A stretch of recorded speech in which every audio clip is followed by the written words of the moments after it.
We're doing a CR1 Monsters tournament. This is part 2. Here are the current standings. Watch the previous video to see how it turned out. Now with my new announcer's desk, trademark D20Dilemma, let's get into the last half of the knockout stage. Our first fight is going to be between the young Basilisk and the Sea Spawn. Basilisks are large, 8-legged reptiles with the ability to petrify their foes. They weren't openly malicious, but were dangerous. They were said to be extremely slow due to their metabolism, so they relied mostly on their petrification help them in hunting. It will be trying to stay as close as possible to its enemies so it can use the full potential of its petrifying gaze. I will count this round as a Basilisk's win if its petrification manages to fully stonify its opponent. These spawn were humans transformed into humanoid marine creatures. Their transformation completely altered their mind, making them complete slaves to their master. Be it all effective in combat, Sea Spawn had to rely on their aberrant anatomical abilities, such as poisonous quills or tentacles. In combat, they aren't smart enough to use any tactical wit, so it will be rushing to take its opponent down. Alright, first battle is going to be between the young Basilisk and the Sea Spawn. Both of them are going to be rolling into initiative. The Sea Spawn has a -1 on its initiative, and it is rolled a 17. The Sea Spawn also has a -1 to its initiative, and it's going to roll 12. The Basilisk really wants to close the gap, so it's going to use its movement and action to get 30 feet to here and end its turn. The Sea Spawn will start its turn within the Basilisk's petrifying gaze. It's going to have to make me a Constitution saving throw. The Sea Spawn has a +2 to this, and it's going to roll a 15. It is not going to be restrained. The Sea Spawn will make 2 unarmed attacks and then 1 with its inanimate. It has a +4 to 2 of these hits. It's going to roll an 8 and an 18. 1 hits. Its damage is 1d4 +2 bludgeoning damage. And it's going to roll a 5. 5 points of damage to the young Basilisk. It is also going to use its tentacle attack with a +5 to hit. And it's going to roll a 22. It will deal 1d6 +2 bludgeoning damage. And it's going to deal 7 points of damage. The Basilisk is looking terrible. The Basilisk is also grappled. The young Basilisk is going to roll to bite the Sea Spawn. It has a +3 to hit. It's going to roll a 9. No dice there. At the start of the Sea Spawn's turn, it has to make another Constitution saving throw. The Sea Spawn has a +2 to its Constitution saving throw, and it's going to make it. Now it's going to unleash 2 of its attacks. +4 to hit on both of these unarmed attacks. 10's not going to hit. 21 is, though. 1d4 +2 damage. It's going to be 6 points of bludgeoning damage to the young Basilisk. He's not looking too good. And with its anatomy, it is going to opt to bite the young Basilisk. It has a +5 to hit. It's going to roll an 11. Not hitting. The Basilisk has 1 more chance, and it's going to try and make the most of it. It shall bite and hope the Sea Spawn fails its next saving throw. It has a +3 to hit.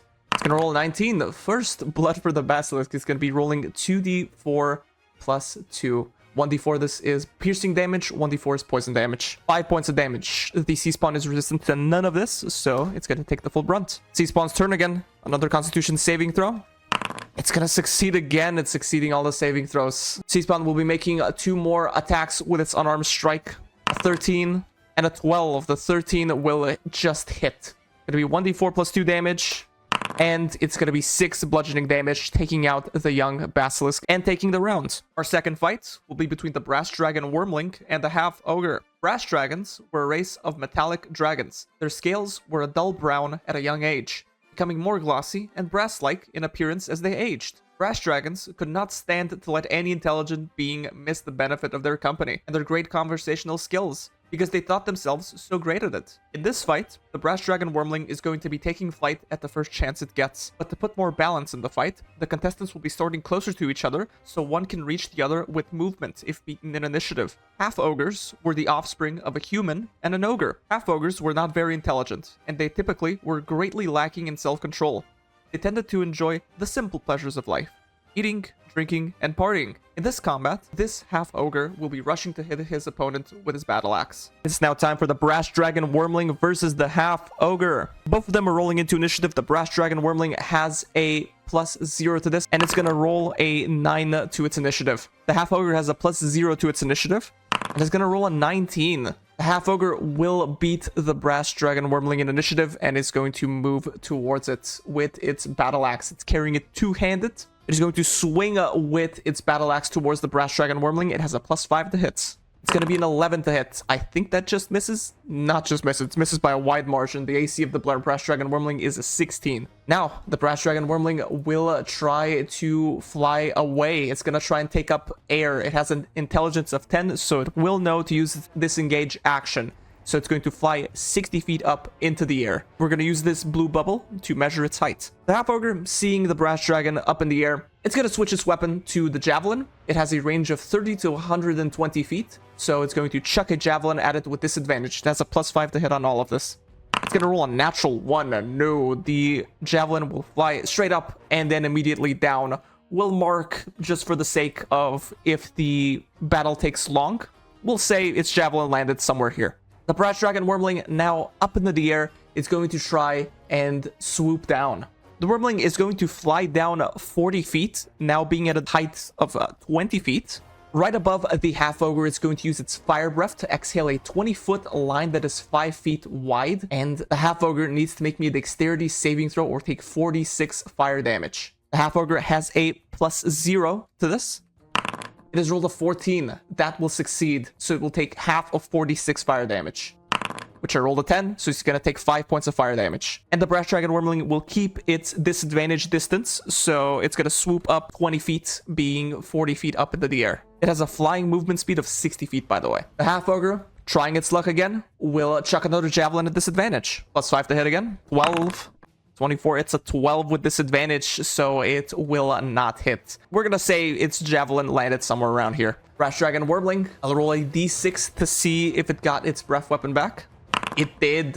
It's gonna swoop down again 20 feet, now being 20 feet of height total. Exhaling it into the Half Ogre. Half Ogre has a +0 to its Dexterity saving throw. It's gonna roll a 2, taking the full brunt of fire damage. It will be 11. Slowly but surely, the Brass Dragon Wormling is chipping down the Half Ogre. Half Ogre trying to get him again whenever the Brass Dragon Wormling will fly up to 40 feet. Another Javelin attack with +5 to hit. Disadvantage, this is a 15. An 18, the 15 will just miss as the Brass Dragon Wormling's AC is a 16 with its natural armor. Brass Dragon Wormling's turn, a d6 to see if its breath weapon comes back. It will not. What the Wormling will try to do is get down to... Actually, you know what? It has intelligence, so it's just gonna stay in place and just take the dodge action. Half Ogre, another Javelin throw to be had, and it's gonna roll with a +5 with disadvantage.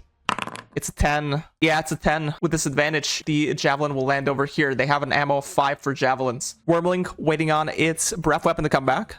It's gonna roll a 3. Nope, it's just sitting there. It has no rush. It hasn't been hit at all. The Half Ogre's turn. A 4th Javelin is gonna try and hit the Brass Dragon Wormling. Okay. And no, it's a 9 with disadvantage. Another Javelin will be landing over here. Brass Dragon Wormling still cool, calm, and collected. Will just get its weapon back. Or try to, at the very least. Yes, it will. Going down 20 feet, it will exhale its breath weapon back over into the Half Ogre. And the Half Ogre is going to have to make me a Dexterity saving throw, which is a 7, so it will fail, taking the full brunt of 46 fire damage, which is 14, just enough to torch the Half Ogre, and it's gonna die. With this, the Brass Dragon Wormling moves on to the next round. Our third fight is between the Tiger and the Ghoul. We all know what a Tiger is, so I'll just propose what we're going to be doing in combat. The Tiger is going to use every opportunity to try and use its Pounce ability on its target, and if it can weave in and out of the fray to do so, it will. Ghouls were undead humanoids who devoured the flesh of corpses. Ghouls could paralyze their victims with a claw or a bite wound. Paralysis lasted at least a dozen seconds and up to half a minute. It doesn't have much in the way of intelligence. It will be just hitting its target with its claws until it lands its paralysis, then using its bite to land a critical hit. Our hit third round is the Tiger versus the Ghoul. Both of them are going to be rolling into initiative. Tiger's going to roll a 5. Ghoul has a +2. And it's going to roll a 10. The Ghoul goes first. The Ghoul wants blood, so it's going to make a beeline towards the Tiger here and use its claws to try and paralyze it. It has a +4 to hit, and it's going to roll a 16. The Ghoul is going to deal 9 points of slashing damage to the Tiger, and the Tiger needs to make me a Constitution saving throw. It's got to be the DC 10, or else it's going to be paralyzed.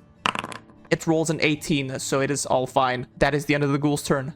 Tiger's turn now. Tiger is going to try and bite the Ghoul. It has no room to pounce. It doesn't want to risk an attack of opportunity.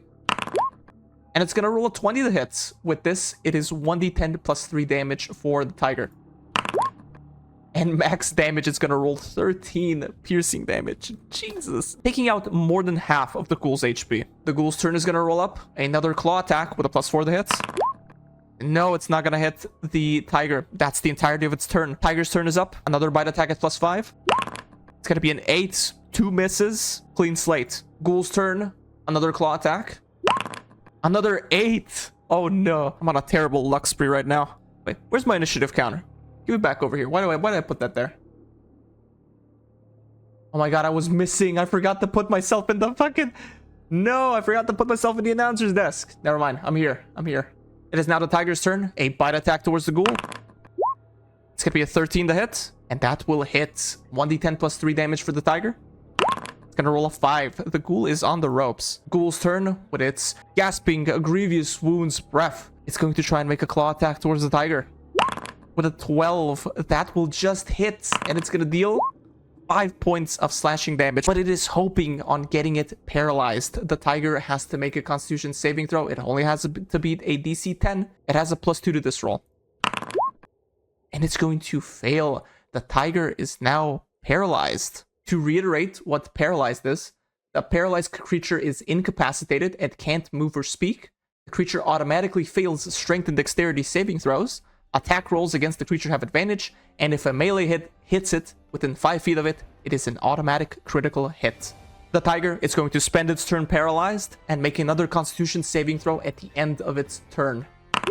This time it's going to beat it, just like nothing happened. It just took extra damage. It's not going to be at risk to get crit. Ghoul's turn again. It's going to make another claw attack against the tiger. It's an 18. It will hit for 8 points of slashing damage. Ghoul's kind of making a comeback. Okay. The tiger has to make a constitution saving throw. It has a +2. And it will fail. It is paralyzed again. That's the end of the ghoul's turn. The tiger is going to spend its turn paralyzed and make another constitution save at the end of its turn. Now it's going to beat it. No crits for the ghoul. Ghoul's turn rolls up though. It's going to try and maintain the chain paralysis with another claw attack. +4 to hit. It's going to be a 10. Now it misses. Tiger's turn rolls up. It's going to try and finish off the ghoul with a +5 on its bite. It's going to be a 15. It will. D10 plus 3, even with minimum damage. I rolled a 6.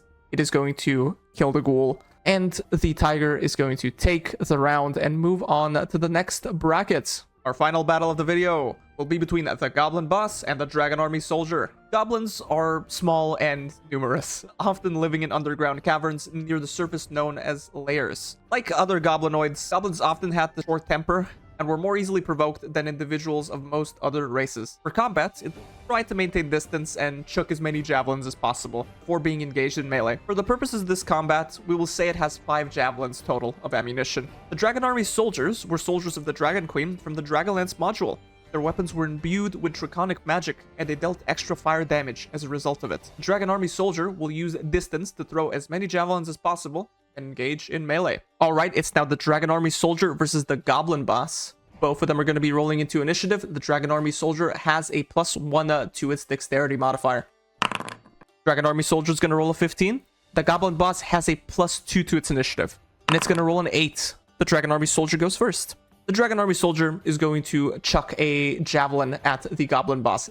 He has a +4 to hit on its ranged attacks. And it's going to roll a 21 to hit. That will definitely hit. It's going to roll a 1d6 plus 2 piercing damage plus 1d4 fire damage for its imbued weapons. 1d6 plus 2 is going to be a 5. And a 1d4 damage is going to be a 3. 8 damage total to the Goblin boss. The Goblin boss will notice that the Dragon Army soldier is doing more outputs with its javelin. So it's going to try and close the gap and get right in front of the Dragon Army soldier and do its multi-attack with its scimitar. 2 strikes +4 to hit on both of them. First attack is going to be a 12. Second attack is going to be a 10. Both attacks miss. The Dragon Army soldier's turn. He's going to switch to his longsword and do another 2 sets of attacks now with his fire-imbued weapon. First attack is going to be a 14. Second attack is going to be an 8. Both misses as well. Currently, they're having a phenomenal duel. The Goblin boss with his scimitar, 2 more attacks. It's going to be a 13 for the first attack and an 8 for the second. This is a complete miss-off. Both of them have 17 AC. They are missing each other right now. Dragon Army soldier going to try and retort with 2 more longsword attacks. First attack is a 23. Second attack is a 22. 2 attacks will hit. These are going to be 2d8 plus 2 for initial damage with both of the attacks. Excuse me, 2d8 plus 4. And it's going to be 11 points of damage to the goblin boss. And since it's both attacks, it's going to be 2d4 fire damage, even if it's minimum, which I've rolled a 4. The goblin boss is going to be taken out, and the dragon army soldier will be moving on to the next stage. Thank you for watching the ending of the knockout stage of the tournament. In the next video, we will be finishing the quarterfinals, semifinals, and finally finding out who will take the championship for the CR1 tournament. Whoever is still watching, have yourselves a good one. Goblins were raised as small and numerous goblinoids. What the fuck?